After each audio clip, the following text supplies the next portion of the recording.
या बातमीपत्राचे प्रायोजक आहेत pro rich look skin and hair studio. नमस्कार, पोलीस मध्ये न्यूजच्या बातमीपत्रात आपलं मनापासून स्वागत। पाहूयात काही विशेष घडामोडी।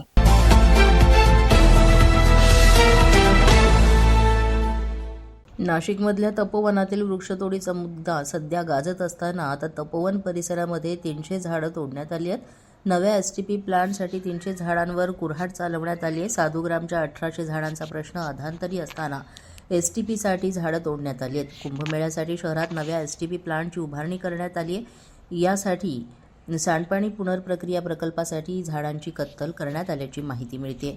तपोवनातल्या साधूग्रामच्या जागेचा मुद्दा चर्चेत असतानाच वादात असताना STP प्लांटसाठी ही 300 झाडांची कत्तल करण्यात आली आणि त्यामुळे पर्यावरणप्रेमी आक्रमक झालेत। या झाडांच्या कत्तलीविरोधात हरकती घेण्यात आल्या होत्या, पण त्यांची गांभीर्याने दखल घेतली गेली नाही, असं या पर्यावरणप्रेमींचं म्हणणं आहे।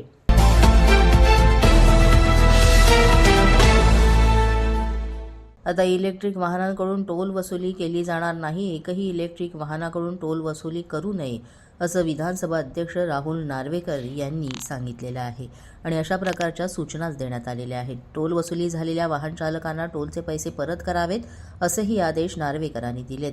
मंत्री दादा भुसेंकडून तर त्वरित अंमलबजावणी करण्याचं आश्वासन दिलं गेलंय।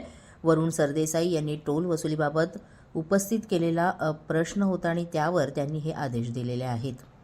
अध्यक्ष महोदय, 21/10/25 ला समृद्धी महामार्गाला टोल कापला गेलाय। म्हणजे छापील उत्तर काय आहे की 22/8/2025 नंतर ईव्हीचे आम्ही अजिबात टोल माफी झालेली आहे। अध्यक्ष महोदय, माझ्याकडे रिसीट आहेत, पाहिजे तर मी त्या रिसीट द्यायला तयार आहेत। एक रिसीट माझ्याकडे आलेली आहे। अशा हजारो ईव्ही मालकांची सरकारकडनं कुठेतरी फसवणूक होते।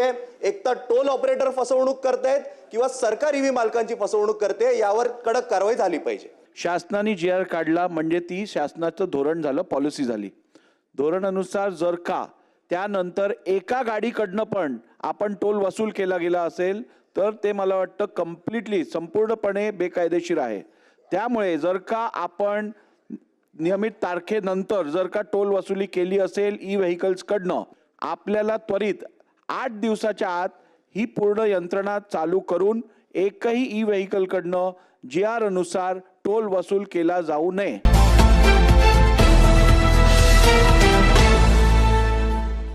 एकीकडे राज्यातील अनेक शहरांमध्ये भटक्या कुत्र्यांचा सुळसुळाट वाढलेला पाहायला मिळतोय, तर दुसरीकडे नागपुरातील विधानभवन परिसरात देखील या भटक्या कुत्र्यांचा सुळसुळाट वाढलेला आहे। भटक्या कुत्र्यांमुळे आमदार, मंत्री आणि कर्मचाऱ्यांना मोठ्या प्रमाणात त्रास सहन करावा लागतो आणि त्यामुळे नागपूर विधानभवन परिसरामध्ये भटकी कुत्री पकडण्यासाठी महापालिका कर्मचाऱ्यांकडून मोहीम राबवण्यात येते। ही भटकी कुत्री पकडताना महापालिका कर्मचाऱ्यांना चांगलीच कसरत करावी लागते। राज्यातील अनेक शहरांमध्ये भटक्या कुत्र्यांची समस्या वाढते, मात्र या कुत्र्यांना पकडण्यासाठी प्रशासनाकडून तत्परता का दाखवली जात नाही, असा प्रश्न सुद्धा उपस्थित केला जातोय।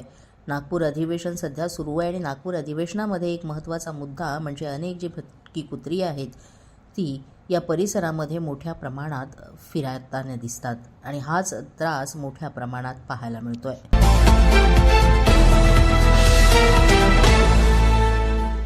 बोदवड तालुक्यात सप्टेंबर आणि ऑक्टोबर महिन्यात झालेल्या अतिवृष्टी सदृश्य पावसामुळे शेतपिकांचं मोठं नुकसान झालं होतं। त्यामुळे शेतकरी बांधवांचं हातातोंडाशी आलेलं पीक हिरावलं गेलं। हातातोंडाशी आलेला घास हिरावला गेल्यानं आर्थिक अडचणीत सापडलेल्या शेतकरी बांधवांसाठी राज्य सरकारनं जाहीर केलेल्या मदत पॅकेजचं अनुदान तांत्रिक बाबींमुळे अद्यापही खात्यावर जमा न झाल्यानं शेतकऱ्यांनी आता आंदोलनाचा पवित्रा घेतलाय।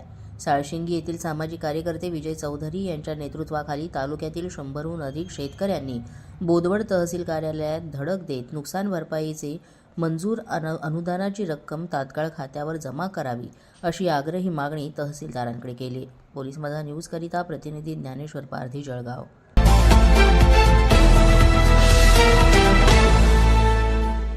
गुजरात महाराष्ट्र सीमावादावर निर्णायक हालचाली सुरू आहेत। भालघर जिल्ह्यामध्ये 2 राज्यांच्या प्रशासनाकडून संयुक्त सीमा मोजणीला सुरुवात झाली आहे, तर तलासरी तालुक्यात वेवजी ग्रामपंचायत हद्दीत गुजरातनं घुसखोरी केल्याचा आरोप केला जातोय। गुजरातच्या उंबरगाव तहसीलदारांसह पालघर जिल्हा प्रशासन, सार्वजनिक बांधकाम विभाग आणि भूमी अभिलेख अधिकारी यांच्या उपस्थितीत प्रत्यक्ष सीमारेषेची पडताळणी सुरू आहे। या मोजणीनंतर गुजरातचे किती अतिक्रमण महाराष्ट्रात येत आहे, हे अचूक सीमारेषा कुठे आहे याचा अंतिम निर्णय होणार आहे। मात्र अधिवेशनाच्या काळातच ही मोजणी सुरू केल्यानं प्रशासन वेळ मारून नेत आहे असा स्थानिकांचा आरोप आहे. पोलीस माझा न्यूजच्या या बातमीपत्रात आज इतकंच. तुम्हाला आमचं बातमीपत्र कसं वाटतंय याबाबत अवश्य अभिप्राय कळवा. यासाठी पोलीस माझा न्यूजचं युट्यूब चॅनल सबस्क्राईब करा. तसंच आमचं फेसबुक, इंस्टाग्राम आणि ट्विटर अकाउंट फॉलो करा. अधिक माहितीसाठी आमच्या www.policemazhanews.com या वेबसाईटला भेट द्या. आमचे अधिकृत प्रतिनिधी व्हायचं असेल तर स्क्रीनवर दिलेल्या क्रमांकांवर आजच संपर्क साधा. आजच्या बातमीपत्रात इतकंच. पुन्हा भेटूया पुढील बातमीपत्रात. तोपर्यंत पाहत रहा पोलीस माझा न्यूज.